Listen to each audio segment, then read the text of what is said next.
PS Vita, Top 5, 2021, let's do this! Sorry, that's all I could think of in 5 seconds.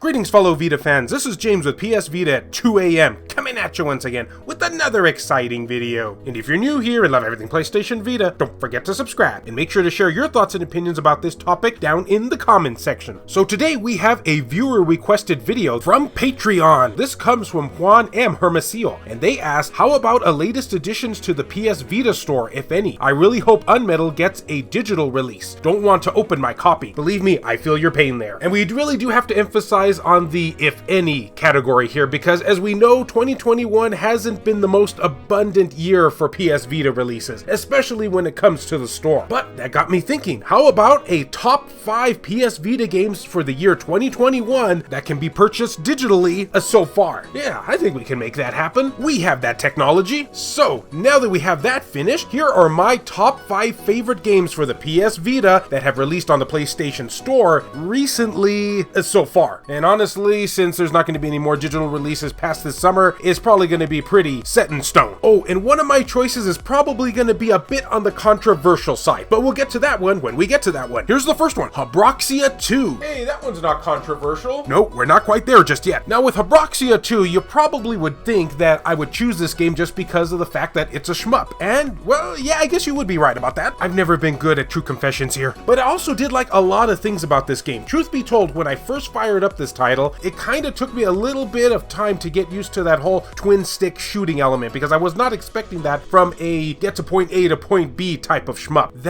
That's just wrong. In fact, I'll be honest, I really didn't like it when I first played it for the first day, but I gave it some hours and I kind of just noticed it became second nature to me. Kind of like eating pizza blindfolded. I can do that blindfolded. And just let me tell you, as someone who has played the first Habroxia game, this was so much of a major improvement that I guess we can call it a series now, needed. Because not only do we get a storyline in this game, but also the gameplay has been beefed up quite a bit. There are way more power-ups, the levels are longer, they branch more, and overall it's just a more engaging experience compared to the first. Not that the first one was bad, mind you, but I felt that the music was kind of uninspiring, and the gameplay mechanics, while not bad, were kind of just typical for your regular shmup out there. But with so many power-ups and options to choose from, along with tight controls, and again I have to iterate, I really love the twin stick shooting elements once I got used to it, the gameplay just felt so much more enjoyable. In fact, you even are able to unlock a hard mode at the end of this game, which nets you the true ending. It's all that and a bag of chips. Chips. And you also get some mini games that you can unlock at the end, such as not being able to shoot and just having to weave your way through obstacles. I really enjoyed that about this, though the first game did have some unlockables like that too. The only complaints I kind of had with this game is that the story, while we did get one, it wasn't really that engaging. In fact, to be quite honest here, you really only get an opening cutscene and then you don't really get anything afterwards until you beat the game. But the fact that there are 2 endings and it kind of just ends the way you would expect it to end, yeah, that was probably the weakest point about this title. But still, if you love shmups, Habroxia 2 is a must for the PS Vita. Next up is Scoure Bringer, or Scourge Bringer is the way I've been hearing some people talk about this. Have I been saying it wrong all this time? I'll take that as a yes. So in Scourge Bringer, it's a roguelike game that I hear a lot of people liking to compare to the likes of Celeste and Dead Cells. And while I will admit, yes, it does share some similarities with those, I wouldn't go on par as to say it's quite up to those 2 particular games. Feel free to flame me in the comment section for saying that, but it definitely is a fantastic experience. In this game, you play a woman called Kyra, a pixelated waifu as it were, or at least for me. And if you are going to compare this game to the latter of the 2 titles I just mentioned, then you're going to notice here that Kyra is a little bit more of violent than the other characters. I think you guys probably know by now why this is on my top 5, right? And that's saying something, because Dead Cells was a pretty violent game for what it was. Who cares about that? Let's just get to the controversial one.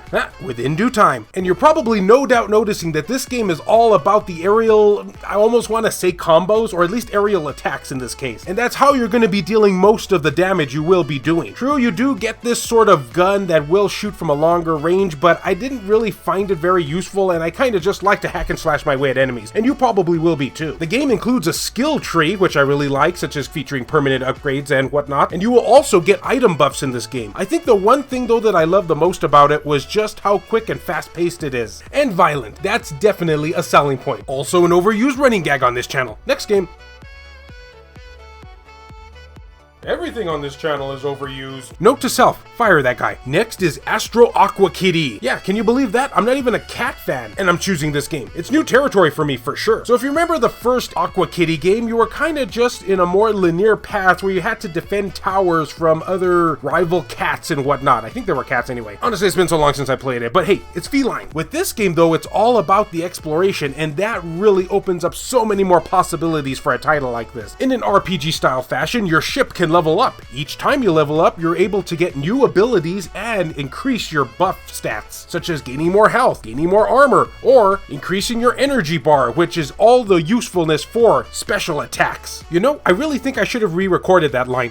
Who has the time? You also get a pretty nifty inventory system where you can equip power-ups depending on what level you are on. And these of course will give you an advantage during combat. As you probably can tell at this point, this game is all about leveling up. The controls are solid, the shooting mechanics are great. Not all the power-ups are especially awesome, but they do come in various flavors, and sometimes will give you more of an offensive but then less defensive, and vice versa. And that's pretty much Games 101. If I wasn't fat to nitpick here, I wish you had a much larger inventory. Things can get pretty crammed up there pretty fast, but doesn't deter from the fun. So if you haven't had a chance to try Astro Aqua Kitty, this is certainly a much needed improvement over the first. It's the cat's meow, as it were.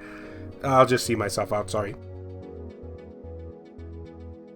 Not before I talk about the next game, though. Is this the controversial one? No, not yet. Oh, then you should have seen yourself out. Okay, so many of you out there probably saw this coming, but my next one is Sturmfront, The Mutant Wars. This game takes place in the 80s, and you control a character named Siegfried von Hammerstein. Still trying to decide here if I really like that name or not, and I'm leaning more towards definitely yes. And if an over-the-head Contra sounds like something that's right up your alley, then this one is going to be right up your alley. And it's up to you as Siegfried to kill aliens because they've taken over the world or something like that. To be honest, the storyline in this game is pretty paper thin, but you're not playing a title like this for the story, you're playing it for the goops of gore and blood and gunshots. And I'm happy to say that much in the vein of Contra, you will get a cool spread shot along with other different variations of your gun, which I won't ruin for you here, but let's just say they're very Contra-esque to your equipment. You just need to know that they kill stuff. That's pretty much all you need to know. What's interesting, and I think I had mentioned this in one of my previous videos, is that the creator of this title classifies this game as a bullet hell shooter. And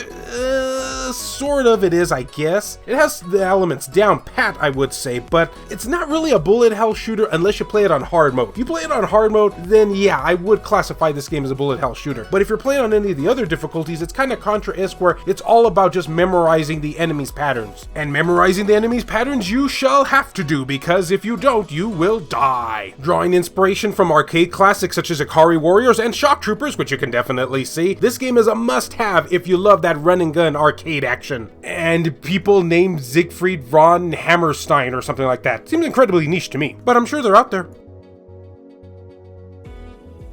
Okay, now here comes my controversial choice for this list. It's about time, I almost started not to care anymore. Pachi on a roll. Yes, this was in fact one of my favorite games that released on the PS Vita this year.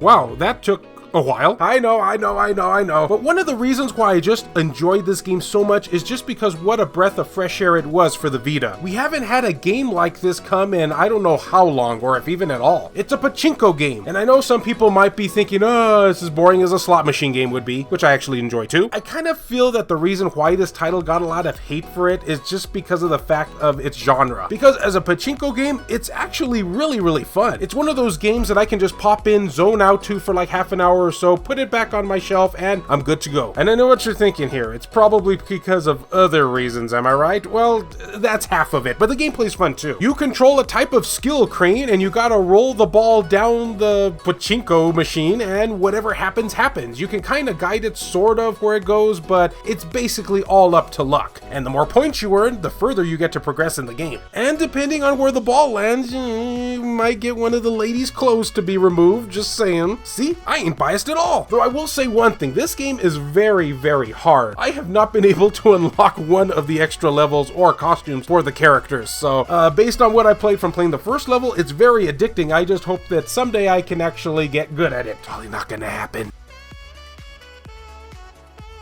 And as they say at the end of a movie, The end. That covers all of my top 5 favorite PS Vita games for 2021 so far that you can purchase on the PS Vita store. But guys, I'd love to know, what are your top 5 favorite games that you can play on the PS Vita store? Make sure to tell me down in the comments section. And as always, fellow Vita fans, thank you so much for taking the time out of your day to watch this video. It really means a lot to me.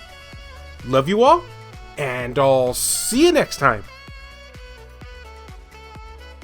This video has been brought to you in part by all of these wonderfully generous people who help make this content possible, including Alan Iwazuk, Shin Snake, Joseph Razmick, Frayden, Zacrito, Robert Johnson, McKees Blob, B Mystery, Matt Fox, Reiko Star, Neo Arashi, Milk Sama, Bushin Ryu Cat, David Ray, Skull Shirtugal TCG, Rodrigo Vera, Larry Anderson, H-Hitter, Aaron Swanson, Adam Thury, Wendy K, Per Sterner, Heston Joseph, Jelly, Laurie Sweeney, Kevin Enright, E-Rock, JR, Jared Haddo, Richard Cruz, PS Vita S, Joshua Williams, Kyle Brooks, Adam Sondi, Clayton Malarkey, Saul Ramirez, Hemdall Imbert, Gutter Drums, Phantom XRS, BMF, Hero Acer, Jamie, Matt Hargett, Dr. Super Artie, Romp King, Mozgus, Crazy Cat, Colossus, Tasha Monty, Donut Valley, Nintendo Switch at 2 AM, Eric DeWitt, Ricardo Martinez,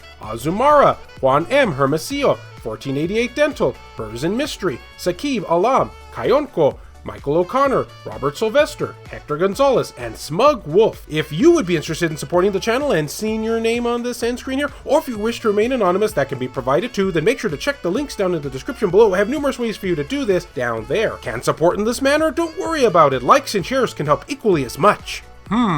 Did I in fact have ulterior motives for liking Pachi on a roll?